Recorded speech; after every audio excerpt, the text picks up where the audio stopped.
인사를 나누겠습니다.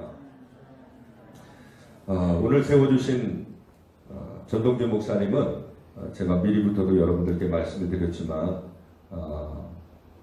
참 제가 너무너무 어떻게 저럴 수 있을까라는 그런 마음이 들 정도로 굉장히 존경의 마음을 가지고 계신 우리 목사님이신데 제가 저희 교회 부목사로 있는 우리 전 목사 아버님 되시는데 우리 전 목사는 참 정말 어디 하나 버릴 데가 없을 정도로 정말 사역을 최선을 다해서 하는 모습을 보면서 뭘 해도 더 하나 더 챙겨주고 싶고 더 막 아껴주고 싶은 마음이 저절로 들어요. 우리 부목사가. 그래서 참 그것도 나한테는 큰 복이다. 또 우리 성도들에게는 복이다라고 생각이 되어지는데 아버님 되신 우리 전동준 목사님에게는 4남매가 있습니다. 1녀 3남. 근데 제일 큰 따님은 또 목사님 사모님이시고 또 우리 전 목사 위로 두 분의 형님이 계신데 두 분 다 또 장로교회 목사님이시고 그리고 또 우리 전 목사도 목회를 하고 있고 그래서 어떻게 내 자녀를 다 주의 종으로 만들 수 있을까?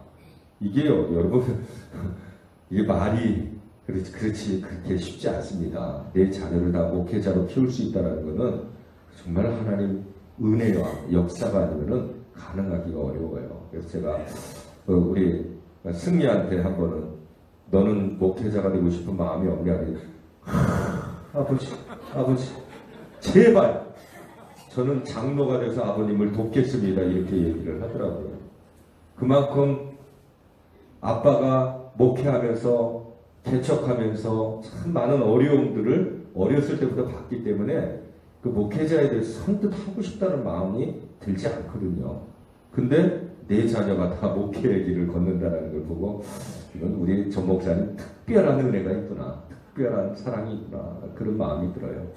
물론 사모님도 내조하시고 자녀들을 양육하면서 기도 가운데 그렇게 키워낸 그 큰 은혜가 있었기 때문이라고 생각이 되어집니다. 오늘 저는 그래서 우리 전 목사님을 통해서 은혜 받기를 원해요. 여러분들도 저와 동일한 마음이라고 생각이 되어지고요. 우리 전 목사님 나오실 때 여러분 큰 소리로 할렐루야 환영의 박수 보내주시고 사모하는 자에게 하나님 은혜가 임합니다. 은혜를 받고 못 받고는 누구 책임? 내 책임. 자기 책임이니까 은혜 못 받았다고 괜히 또 울그락불그락 하지 마시고 내 책임이니까 내 마음을 열고 여러분 말씀을 받아들이면 오늘 큰 축복이 우리 모두에게 임하리라고 생각이 되어집니다. 우리 목사님 모시겠습니다. 할렐루야.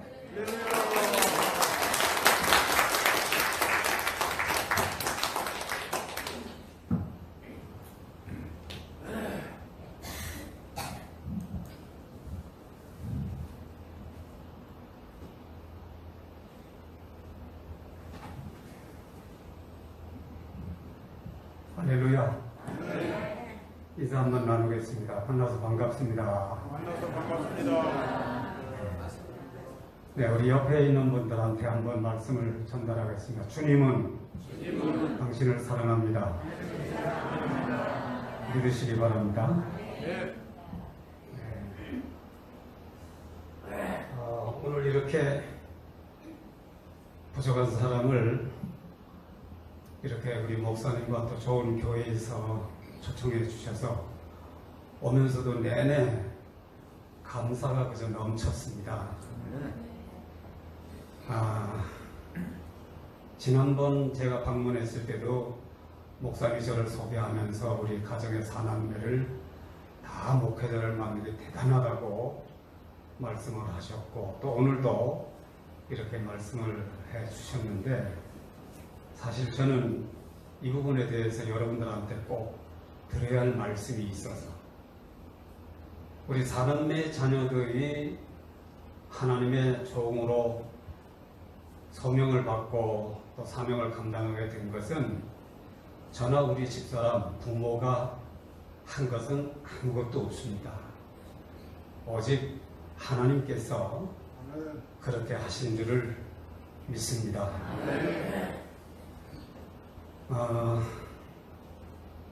이렇게 이제 얘기하다 보니까 제가 과거에 저의 은혜 받은 얘기를 잠깐 좀 드리지 않을 수가 없는데, 사실은 73년도까지 저는 지금 서울 천호동, 풍납동, 성내동 그 일대에서 조그만 간의 공업을 하면서 사업을 하고 있었습니다. 여러분들도 아마 기억하실 거예요. 73년도에 서울에 대홍수가 일어났죠.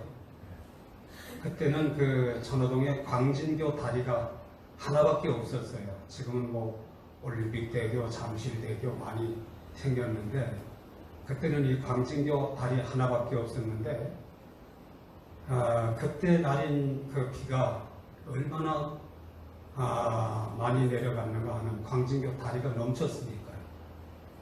그래서 풍납동, 성내동 그 일대가 다 홍수의 수마로 다 쓸려 내려갔습니다. 거기에 제가 간해공업을 하면서 운영하던 공장, 집, 모든 재산이 한순간에 그냥 막 다 쓸고 내려가 버렸어요. 한순간에 결국은 거지가 된 거죠. 예. 그러고 나서 이제 다시 새로운 어떤 사업을 좀 해보려고, 여기도 손대고 저기도 손대고, 손대는 것마다 하나님께서 허락을 안 하시는 거예요. 그러다 보니까 결국 빚을 내고 또 빚을 내고 해서 시작을 했다가 다 그저 문을 닫게 되니까 결국은 빚더미에 앉아서 해결 방법이 없더라고요. 그때가 제가 30대 후반 정도 되지 않았나 싶은데,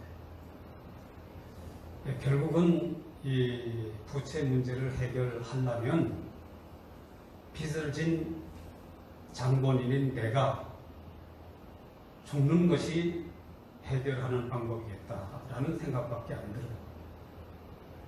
그래가지고 결국 그해 겨울에 자살을 하려고, 한강에 얼음이 이렇게 두껍게 얼었는데 도끼를 들고 나가서 꽉 깨서 구멍을 이렇게 뚫어놓고, 그리고 거기에 잠수에 들어가서 죽으려고 그런 생각을 하고 이제 가서 한밤중에 그러는데 갑자기 청계로부터 들리는 음성이, 목숨이 내 것인 줄 아느냐. 깜짝 놀랐습니다. 저는 내 본 정신으로는 그걸 할 수가 없으니까, 사실 주량이 별로 없는데 소주를 4~5도리짜리 한두 서너 병 마셨는 것 같아요. 그래도 말짱말짱하더라고요. 근데 그 참에 바로 그런 음성을 들으면서 깜짝 놀라서 주변을 살펴봤죠. 누가 분명히 내 옆에서 하는 얘기. 아무도 없어요.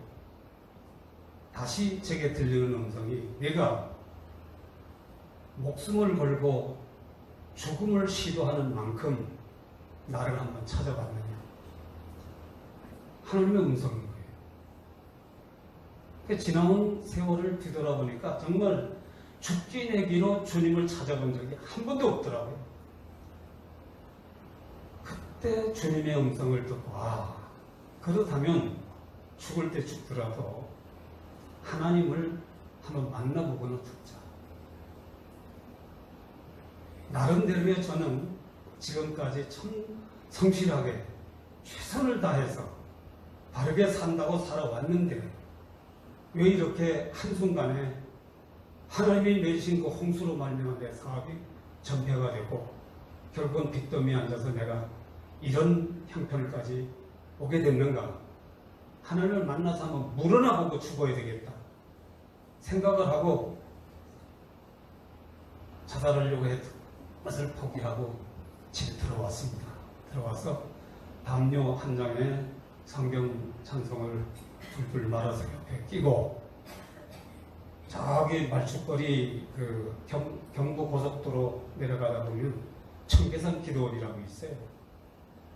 거기를 찾아갔습니다. 여기 찾아 들어가서 한 주간 동안 내가 기도하다가 하나님 못 만나면 죽어야 되겠다. 그런 생각을 하고 거 가면은 그 토끼바위라고 하는 큰 바위가 있는데 그 바위 꼭대기에서 이렇게 내려다보면 한 20-30길 길이 되는 그런 바위입니다. 거기 올라가서 눈을 훅훅 쓸어내고 무릎을 꿇고 거기 앉아서 기도를 시작하는 거죠. 아무리 불러도 대답이 없는 거예요. 결국은 한 주간 주님의 만나겠다고 올라왔다 만나보지 못하고 하나님은 나를 버리셨다. 그런 생각을 하고 거기서 이제 뛰어내려서 거기서 죽을 생각을 하고 일어나서 내려다 보니까 아주 처녀마냥이지. 근데 그때 마침 제 눈앞에 사랑하는 아내와 또 토끼 같은 삼남매의 자녀들이지. 우리 막내 전창성 목사는 그때 막 태어나기 바로 직전이었었으니까 애들과 집사람 얼굴이나 한 번 더 보고 죽어야 되겠다. 죽을 놈입니까? 그래서 주섬주섬 다시 이제 거기서 기어 내려와가지고 성경 찬송 담요를 옆구리에 끼고 다시 집으로 들어왔죠. 내려오니까 집 앞에 온통 그냥 신발이 난장판이고 사람들이 모여가지고 왁자지껄 난리예요. 가만히 귀를 기울여 들어보니까 빚쟁이들이 우리 집사람 가운데 놓고 그냥 몰아치는 거예요. 그래서 신랑 어디 갖다 감추니 빨리 찾아내라. 거기 내가 들어가게 되면 갈기갈기 찢겨 주실 것 같아요. 죽을 놈이 아니잖아요. 그래서 결국은 집사람은 거기서 뭐 시련을 받든 말든 나나 살겠다고 다시 뒷걸음질 쳐서 결국은 갈 데가 없잖아요. 돈도 없고 다시 청계산 기도원에 올라왔습니다. 올라와가지고 이제 다시 이제 작정하기를 내가 3일 동안을 단식을 해서 주님을 한번 만나봐야 되겠다. 그래가지고 그때 당시 그 청계산 기도원에는 이 한 사람이 딱 들어가서 무릎 꿇고 앉아 기도할 수 있는 기도굴이 있었어요. 그 기도굴에 들어가서 자리를 잡고 앉아서 물 한 모금만 마시고 기도를 시작했습니다. 작정한 3일 마지막 되던 날 아침 새벽인데 갑자기 환한 빛이 제 앞에 비추어 드리는 거예요. 세상에 그 어떤 빛으로도 그렇게 밝게 볼 수가 없는 그런 빛이 쫙저게 빛이 들어오면서 다시 음성이 들리는 거예요. 로마서 5장을 읽어라. 로마서 5장이 어디 있는지를 알 수가 있어요. 구약과 갔다 신약에 갔다 왔다 갔다 하다 보니까 로마서 5장이 나오더라고요. 거기 쭉 읽어 내려가는데 보니까 우리가 아직 죄인 되었을 때, 우리가 하나님과 원수 되었을 때, 우리가 경건하지 못했을 때 그리스도께서 십자가의 죽으심으로 말미암아 하나님이 우리를 향한 사랑을 확증하셨느니라고 하는 말씀이 제 심정을 그냥 뒤집어 통곡이 나옵니다. 엉엉 울면서 얼마만큼 발버둥 치고 울었는지 새벽 시간에 시작해가지고 나중에 좀 정신을 차려보니까 해가 중천에 떴어요. 굴 밖에 나와서 보니까 지금까지 저받은 환경하고는 전혀 다른 세계가 제게 찾아온 햇빛을 봐도 감사하고 바람이 스쳐가는 그 소리에도 감사하고 결국은 거기서 제가 영원히 중생하고 거듭나고 정말 하나님을 만나게 된 거죠. 그래서 결국 그 하나님 만나고 하나님이 저를 불러서 신학을 하고 목사가 되게 하신 겁니다. 그러고 나서 이제 사남매 자녀들 또 그때 연로하신 어머님 또 아직 결혼시키지 않은 동생들 둘 대가족을 형성하고 있었는데 다 제가 부양해야 할 제가 책임자거든요. 하나님 앞에 기도하는 하나님 아시지 않습니까? 연로하신 어머니 계시고 아직 결혼시키지 않은 두 동생들, 또 제게 준 지금 자녀들 지금 사남매, 이것들을 다 먹이고 다 내가 부양해야 할 책임이 있는데 어떻게 내가 신학을 하고 목회를 할 수 있겠습니까? 하나님 앞에 이제 물어보는 거예요. 근데 그때 하나님이 하시는 말씀이, 네가 내 일을 하면 내가 네 일을 책임지고 해주겠다. 아멘. 놀라운 음성 아닙니까? 그래서 결국 거기서 아멘하고 신학을 해서 그러면 제가 목회를 하겠습니다. 그리고 다 하나님 앞에 올려드리고 맡겼어요. 결국은 사남매 자녀들 내가 기른 게 아니고 하나님이 기르신. 신학을 시작하면서 성경을 읽는 가운데 시편 127편 3절 이하의 말씀에 보시면 자식은 여호와의 주신 기업이지라. 할렐루야. 그 말씀 하나 붙잡고 이 내게 주신 사남매의 자녀들은 하나님의 기업입니다. 하나님이 하나님의 기업을 운영해야 되지 않겠습니까? 저는 책임을 이제 안 지겠습니다. 하나님이 책임지십시오. 그리고 결국은 그때부터 오직 신학을 하면서 또 사역을 시작하면서 결국 순종하고 40여 년 동안 목회를 하면서 결국은 사남매 자녀들이 다 하나같이 하나님이 대학원까지 다 책임지고 가르쳐서 다 하나님이 목회자를 만들어서 지금 이렇게 당신의 사역에 수정되게 하셨습니다. 할렐루야. 네. 그래서 저희가 한 것이 아니고 오직 하나님께서 하신 것이라고 하는 것을 확실하게 여러분들 앞에 말씀드리려고 이렇게 말씀을 드렸습니다. 감사합니다. 예, 오늘 주신 본문 말씀에 보시면 사도 바울은 그러므로 형제들아 내가 하나님의 모든 자비하심으로 너희를 권하노니 너희 몸을 하나님이 기뻐하시는 거룩한 산 제사로 드리라. 이는 너희 드릴 영적 예배니라고 권면을 합니다. 그리고 예수님께서는 요한복음 4장 23절 24절 말씀에 보면 참으로 예배하는 자들은 신령과 진정으로 예배할 때가 오나니 곧 이때라. 하나님은 영이시니 예배하는 자가 신령과 진정으로 예배할지니라고 말씀하셨습니다. 이는 믿음으로 구원받은 우리 그리스도인들이 해야 할 영적 예배의 삶을 가르쳐주는 말씀입니다. 자, 그래서 오늘 저는 거룩한 산 제사로 드리는 영적 예배라고 하는 주제를 가지고 여러분과 함께 하나님의 은혜를 나누려고 합니다. 그럼 먼저 너희 몸을 하나님이 기뻐하시는 거룩한 산 제사로 드리라. 오늘 여기 1절 상반절 말씀에서 주신 말씀 살펴보면 구약에서 요구하고 있는 거룩한 제사는 하나님의 구속사적인 계시로 아담의 원죄로 말미암아 상실되어 버린 영원한 생명을 다시 회복하여 영생의 소망을 이루어가는 데 필요한 방법론인 것이에요.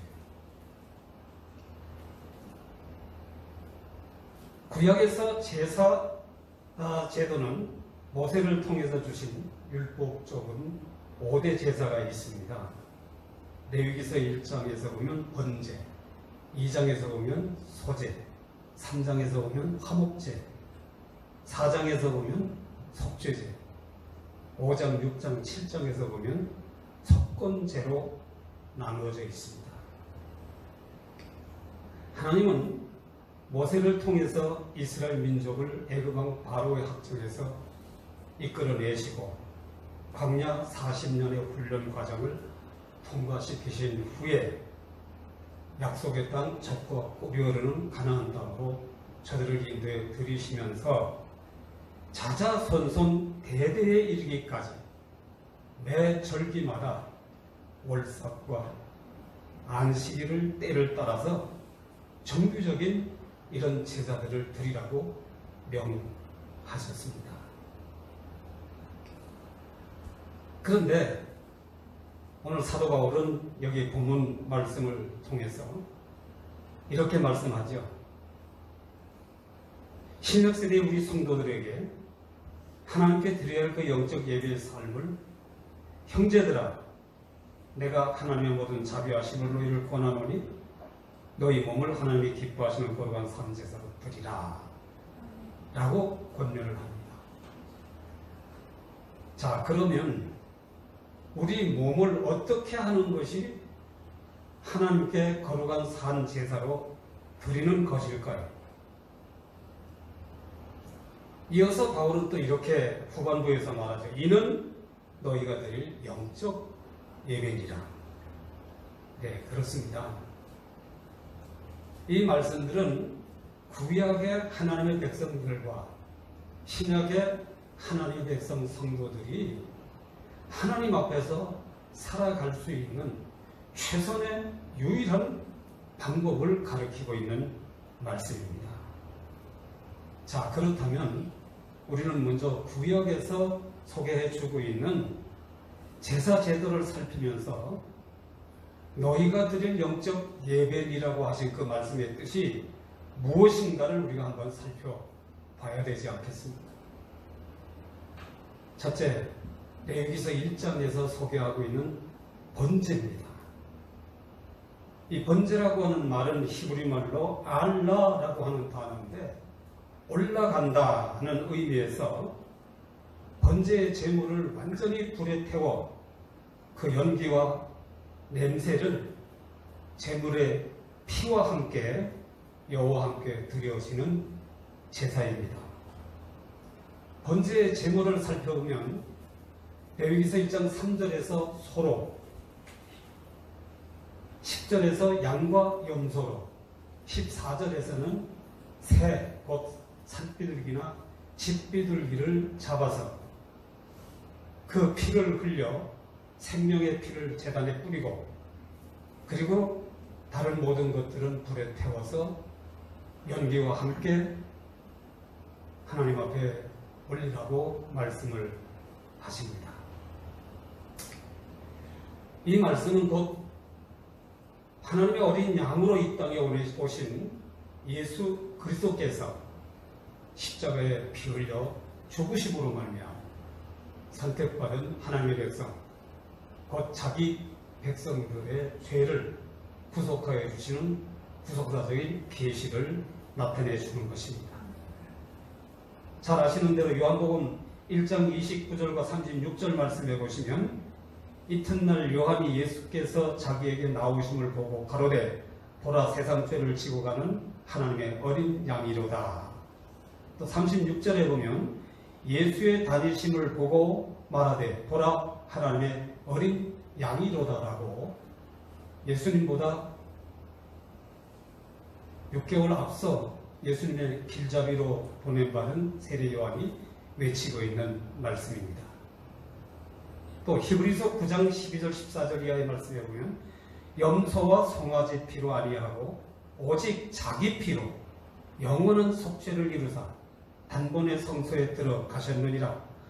염소와 황소의 피와 및 암송아지의 제로는 부정한 자들에게 뿌려 그 육체의 정결케 하여 거룩해 하거든 하물며 영원하신 성령으로 말미암아 흠없는 자기를 하나님께 드려 그리스도의 피가 어찌 너희의 양심으로 죽은 행실에서 깨끗하게 하고 살아계신 하나님을 섬기게 못하겠느냐라고 말씀하고 있습니다.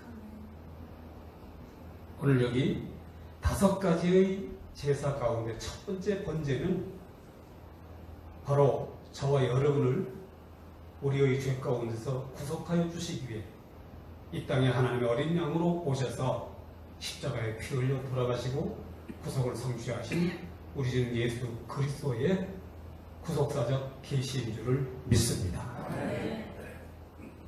그 다음 두 번째 2장에서 레위기서 소개하는 소재입니다.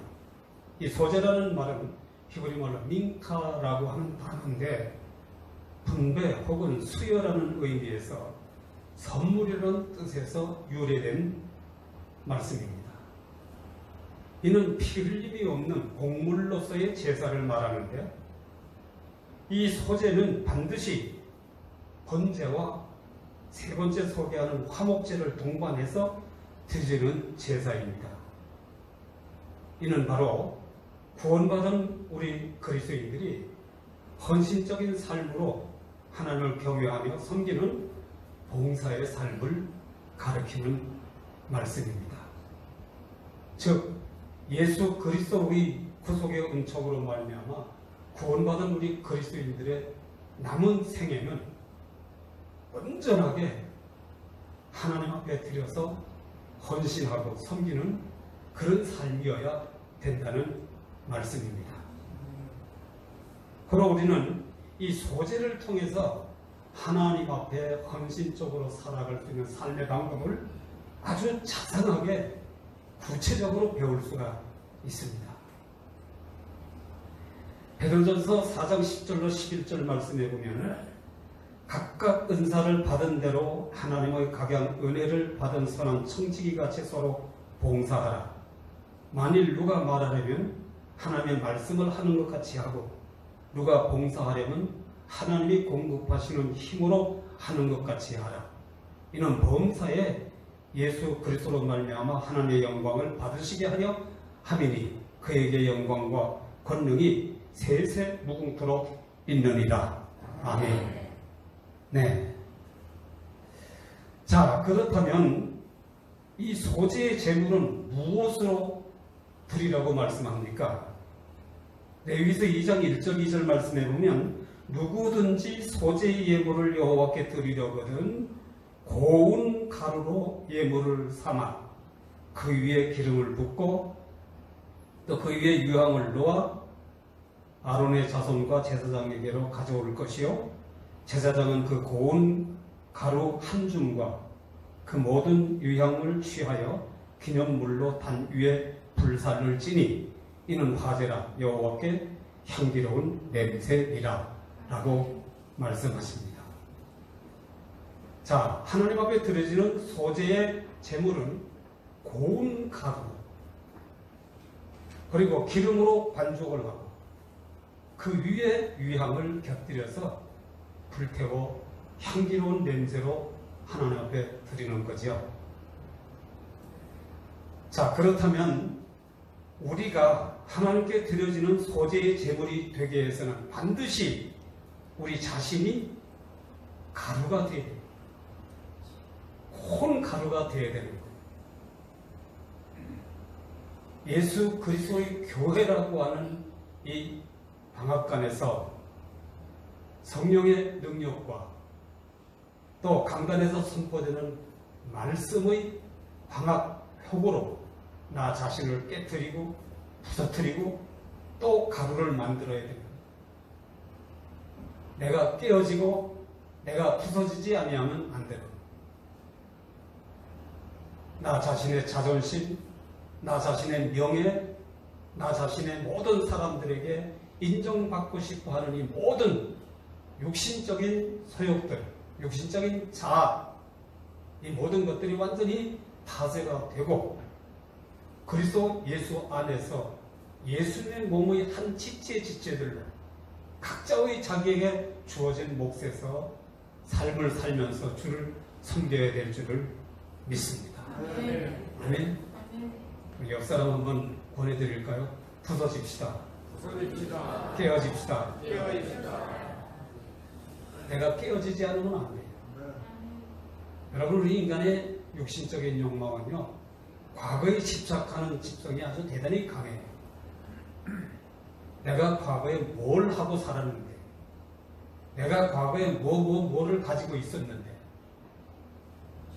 우리가 예수 그리스도의 교회 안에 들어와서 아직도 나라고 하는 자의 자존심, 자기의 어떤 드러내고자 하는 이런 것들이 살아남아 있다고 하면 아직도 안 된 거죠. 고운 가루가 돼. 그리고 내 안에 살아계신 예수 그리스도의 성품과 인격으로 나라고 하는 새로운 가치, 존재, 사고 바꾸어지지 않으면 안 되는 거예요. 바울은 빌립보서 2장 5절로 8절 말씀에서 또 이렇게 권면합니다. 너희 안에 이 마음을 품으라. 곧 그리스도 예수의 마음이니 그는 근본 하나님의 본체시나 하나님과 동등됨을 취할 것으로 여기지 아니하시고 오히려 자기를 비워 종의 형체를 가져 사람들과 같이 비웠고 사람의 모양으로 나타나셨으며 자기를 낮추시고 죽기까지 복종하셨으니 곧 십자가의 죽으심이라 라고 말씀했습니다. 아멘입니까?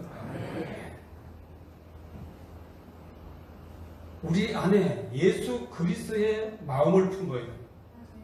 예수 그리스도의 성품과 인격으로 내 자신의 새로운 사고와 가치관이 바꾸어져야 되는 겁니다. 네.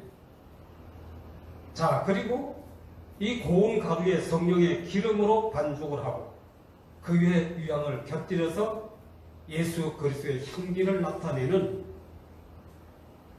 냄새가 되어야 돼요.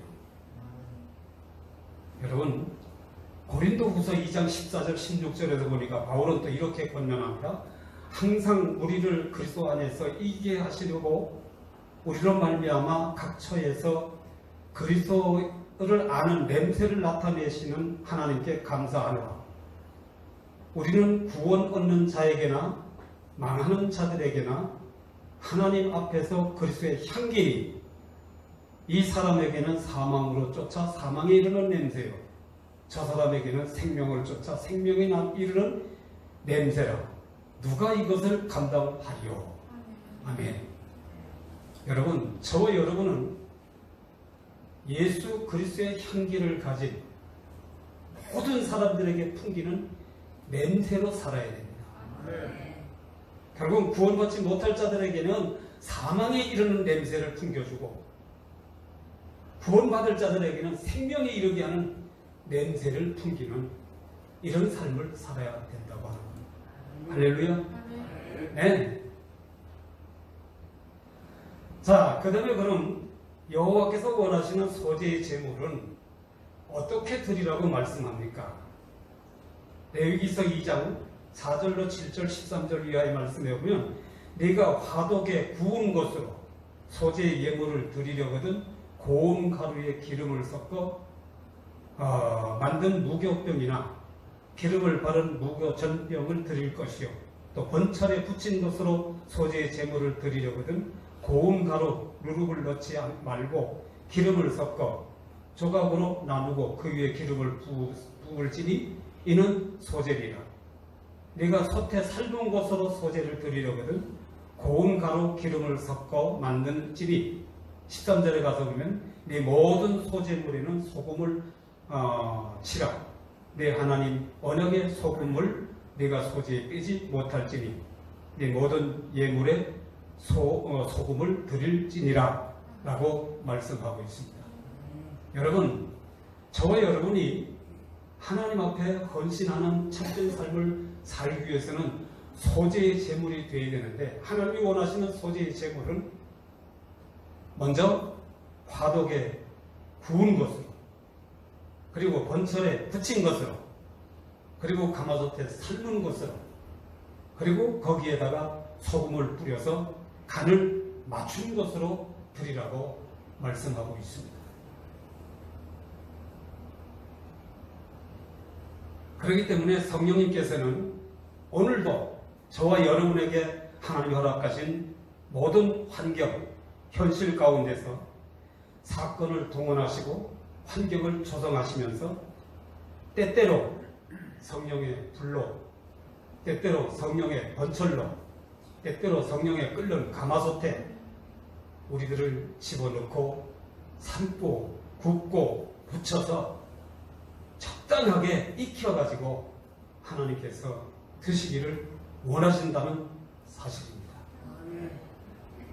그렇기 때문에 저와 여러분에게 주어진 인생의 삶은 때때로 성령께서 조성하시는 환경 가운데서 아프게도 하고 또 기쁘게도 하고 슬프게도 하고 고통스럽게도 만들어가는 이 모두가 다 성령께서 하나님이 원하시는 참된 소재의 제물로 저와 여러분을 들여서 받으시게 하기 위한 방편인 줄을 믿으시기 바랍니다. 하나님은 생각으로 떡을 만들어 드리라고 하지 않고 반드시 굽고 부치고 삶아서 익혀가지고 거기에 적당한 맛을 낼 수 있도록 소금을 간 맞춰서 드리라고 말씀합니다. 여러분, 그 노사연이라고 하는 가수가 부르는 노래, 바람이라는 노래 아시죠?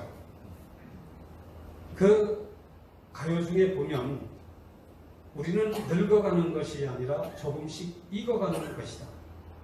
우리는 늙어가는 것이 아니라 조금씩 익어가는 겁니다. 라고 하는 노랫말이 있습니다.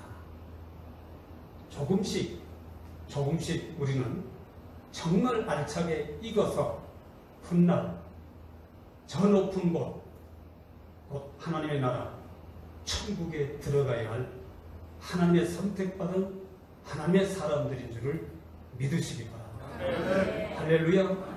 네. 자, 이렇게 해서 우리는 정말 내게 주어진 인생 여정이 하나님의 나라에 영광스럽게 들어가기 위해서 아주 적당하게 조금씩 익어가는 내 인생의 삶의 여정이라는 사실을 분명히 깨달으시기 바랍니다. 그래서 아마도 이 노사연이 부른 이 노래는 우리 인생의 여정을 정말 아름답게 묘사해 준 그런 노래가 아닌가 그렇게 생각이 됩니다.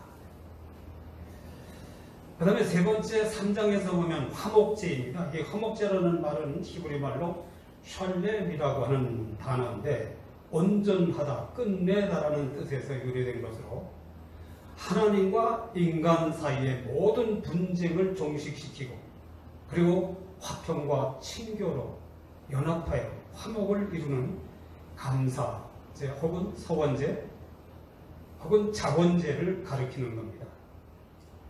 이는 바로 예수 그리스도의 완전하신 헌신과 희생의 바탕 위에서 우리의 감사와 서원과 자원적 봉사가 연합하는 거룩한 산 제사로 그리스도 안에서 하나님과 인간이 함께 화평을 누리는 연합적인 합의를 의미해 주고 있는 말씀입니다. 좀 전에 제가 청계산 기도원에 가서 기도하면서 말씀으로 받은 말씀을 로마서 5장이라고 말씀을 했는데 로마서 5장 1절로 10절 이하의 말씀에 보면 그러므로 우리가 믿음으로 의롭다 하심을 입었은즉 우리 주 예수 그리스도로 말미암아 하나님으로 더불어 화평을 누리자. 그리고 6절 말씀에도 우리가 아직 연약할 때에 기약대로 그리스도께서 경건치 않은 자를 위하여 죽으셨더라. 8절에서는 우리가 아직 죄인 되었을 때에 그리스도께서 우리를 위하여 죽으심으로 하나님께서 우리에게 대한 자기의 사랑을 확증하셨느니라. 10절에서는 곧 우리가 원수 되었을 때에 그 아들의 죽으심으로 말미암아 하나님과 더불어 화목이 되었은즉 화목된 자로서 더욱 그의 살으심을 인하여 구원을 얻을 것이니라 라고 말씀하고 있습니다. 할렐루야. 우리 주님 예수 그리스도의 희생으로 말미암아 우리는 공의로우신 그 하나님 앞에 아담의 원죄로 말미암아 영원히 버림받을 수밖에 없고 형벌에 처할 수밖에 없는 죄인일지라도 그 죄의 사함을 얻고 하나님 앞에 의롭다함을 얻어서 믿음으로 구원받은 저와 여러분이 된 줄을 믿습니다. 네. 할렐루야. 네. 예. 그 다음에 4장에서 소개하는 네 번째 속죄제. 이것은 곧 자기의 허물과 죄가 드러났을 때 자백하고 회개할 기도를 의미해 주고 있습니다. 요한복음 1장 9절의 말씀에 보면 만일 우리가 우리의 죄를 자백하면 저는 미쁘시고 의로우사 우리의 죄를 사하시며 모든 불의에서 우리를 깨끗게 하실 것이요 라고 말씀하고 있습니다. 할렐루야. 그 다음 마지막 5장, 6장, 7장에서 보면 속건제. 이 속건제라고 하는 것은 우리가 살면서 물질관계 혹은 대인관계 여러 가지 환경 속에서 남들에게 피해를 입히고 손해를 입혔을 때 하나님 앞에 해결해야 할 제사를 가르쳐서 속건제라고 가르쳐 말씀하고 있습니다. 자, 그럼 이제 그 다음번은 이는 너희들이 영적 예배이라고 말씀을 하고 있는데 여기서 이는이라고 하는 이 말씀은 앞에서 이미 소개한 구약에서의 모든 제사들을 가리키는 말씀이죠. 구약에서 드려진 모든 제사는 살아있는 생명체를 여호와 앞에 끌어다가 죽이고 잡아서 피를 뿌리면서 죽음의 제사를 드리는 거예요. 그런데 오늘 사도 바울은 하나님이 기뻐하시는 거룩한 무슨 제사를 드리라? 죽은 제사를 드리라는 게 아니고 산 제사를 드리라. 너희 몸을 하나님이 기뻐하시는 거룩한 산 제사로 드리라. 그리고 이는 너희가 드릴 영적 예배니라고 정의를 내려주고 있습니다. 자, 이 말씀은 곧 예수 그리스도의 죽으셨다가 다시 3일 만에 살아나시는 부활의 역사로 말미암아 허물과 죄로 죽었던 우리가 그리스도께서 다시 살아나신 그 부활의 새 생명으로 거듭나고 중생에서 영원한 영생을 얻게 된 놀라운 진리를 증거해 주고 있는 말씀입니다. 자, 그래서 바울은 그가 기록한 고린도전서 15장은 부활장이잖아요.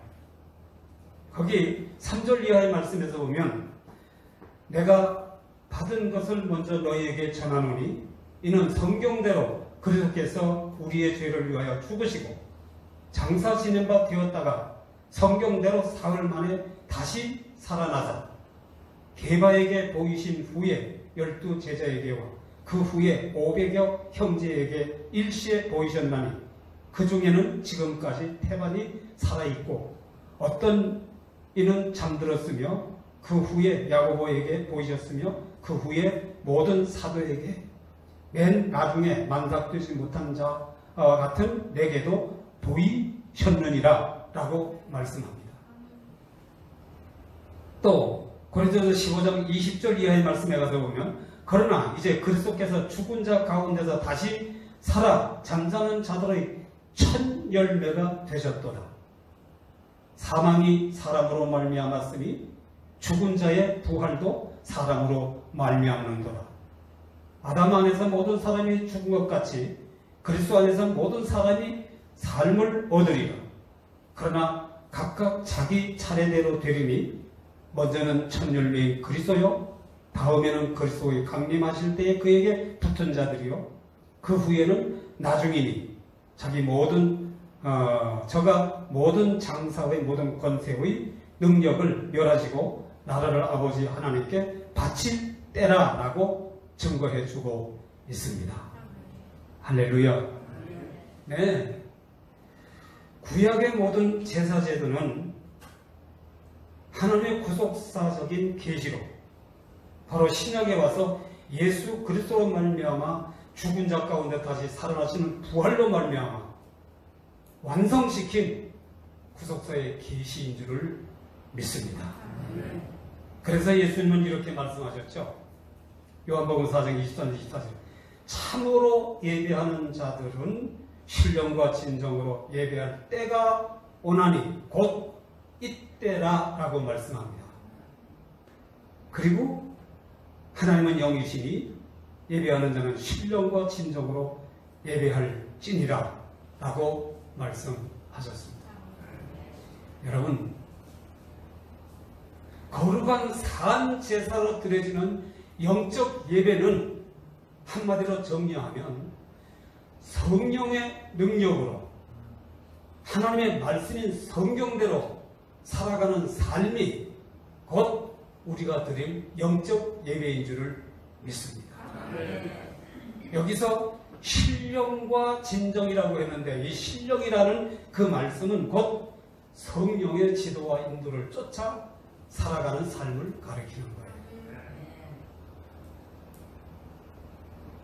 여러분, 죽은 자 가운데 다시 살아나신 부활하신 예수 그리스도는 물론 승천하셔서 하나님 우편 보좌에 자리 잡고 계십니다만은 동시에 저와 여러분의 마음과 저와 여러분의 몸을 성전으로 삼고 거기에 거하고 계시는 줄 믿으시기 바랍니다. 그래서 바울은 고린도서 3장 16절 17절에서 너희가 하나님의 성전인 것과 하나님의 성령이 너희 안에 거하시는 것을 알지 못하느냐. 누구든지 하나님의 성전을 더럽히면 하나님이 그 사람을 멸하시리니 하나님의 성전은 거룩하니 너희도 거룩하리라 말씀하셨고, 또 고린도서 6장 19절 20절에서 너희 몸은 너희가 하나님께로부터 받은 바 너희 가운데 계신 성령의 전인 줄 알지 못하느냐. 너희는 너희의 것이 아니라 값으로 산 것이 되었으니 그런즉 너희 몸으로 하나님께 영광을 돌리라 라고 말씀하십니다. 할렐루야. 여러분, 저와 여러분의 몸과 마음은 예수 그리스도와 성령께서 거처하고 계시는 거룩한 성전이요 신령한 하나님의 집인 줄을 믿으시기 바랍니다. 한번 따라하겠습니다. 나는 내 몸은 내 마음은 하나님의 성전이요 신령한 집입니다. 믿습니까? 그렇다면 너희 몸을 하나님이 기뻐하시는 거룩한 산제사들이라고 하는 이 계시의 의미가 무엇인지를 이제 우리가 확실히 깨달을 수 있지 않겠습니까? 할렐루야. 여기서 몸이라고 하는 것은 우리의 거듭난 영혼이 덧입고 자무기 몫에 주어진 세계를 살아가는 육신적 삶의 여정들을 가리키는 거예요. 여러분, 우리가 예배라고 하는 의미를 일반적으로는 이렇게 주일날 정한 시간에 또 정한 장소 교회에 나와서 또 예배 순서에 따라서 찬송하고 기도하고 설교 말씀 듣고 그리고 헌금 드리고, 물론 이 의식적인 이 예배 의식, 그러나 이것이 예배의 전부가 아니에요. 이것은 다만 우리 몫에 주어진 한 주간의 삶을 하나님 앞에 나와서 다 정리해서 의식적으로 하나님 앞에 드려지는 하나의 예배 의식인 줄을 믿으시기 바랍니다. 예배의 진정한 의미는 성령의 지도와 인도를 쫓아 하나님이 지시해주고 있는 말씀대로 순종하며 살아가는 삶이 바로 영적 예배로 살아가는 우리의 삶인 줄을 믿습니다. 오늘 주신 이 말씀대로 저와 여러분이 하나님이 기뻐하시는 거룩한 산 제사로 영적 예배를 드리는 삶으로 앞으로 남은 생애에 승리할 수 있기를 주님의 이름으로 축복합니다. 네, 기도하겠습니다. 고맙고 감사하신 우리 하나님 아버지, 은혜를 진심으로 감사와 찬양과 영광을 올려드립니다.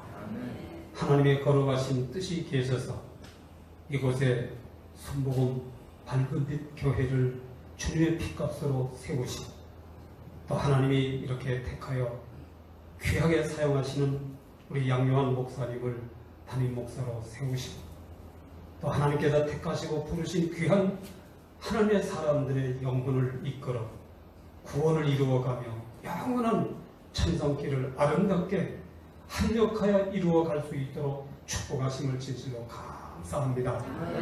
오늘도 이렇게 부족한 종을 이렇게 귀한 순복음 밝은빛 교회 귀한 재단에 보내주셔서 사랑하는 성도들과 함께 말씀으로 은혜 받을 수 있도록 축복하신 하나님 감사드리며 우리 모두가